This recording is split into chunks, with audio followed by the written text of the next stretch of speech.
ஒரு ஹேக்கர் உங்க காரை ரிமோட்டா கண்ட்ரோல் பண்ண முடியும்னு சொன்னா நம்புவீங்களா? இது சினிமா இல்ல, ரியல் வேர்ல்ட்ல நடந்த விஷயம்.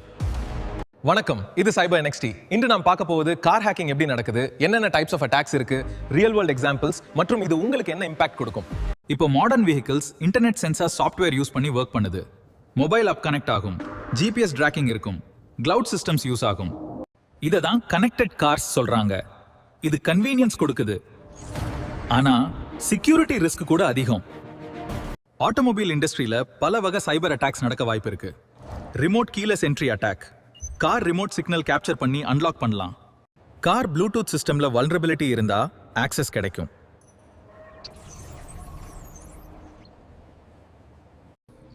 ECU ஃபர்ம்வேர் மாடிஃபை பண்றது மூலமா கார் சிஸ்டம் பிஹேவியர் சேஞ்ச் பண்ணலாம். இன்டர்நெட் வழியாக ரிமோட் ஆக்சஸ் முயற்சி செய்யலாம். இவை எல்லாம் கனெக்டட் வெஹிக்கிள்ஸை டார்கெட் பண்ணும். இப்போ எலக்ட்ரிக் கார்ஸ் மற்றும் ஸ்மார்ட் பைக்ஸ் அதிகமாக யூஸ் ஆகுது.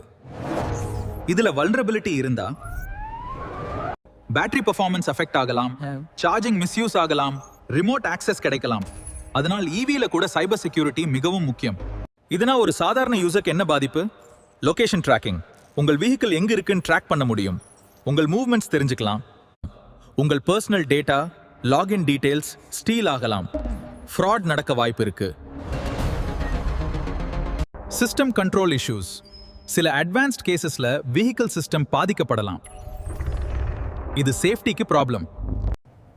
இது ஜஸ்ட் டெக்னிக்கல் இஷ்யூ இல்ல, இது நம்ம பிரைவசி மற்றும் சேஃப்டிக்கு டைரக்ட் இம்பாக்ட்.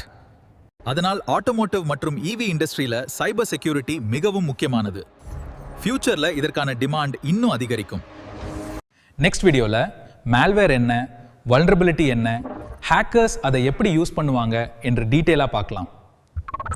இந்த சேனலை சப்ஸ்கிரைப் பண்ணுங்க, ஷேர் அண்ட் லைக் பண்ணுங்க. மேலும் சைபர் செக்யூரிட்டி வீடியோஸ்க்கு ஃபாலோ பண்ணுங்க.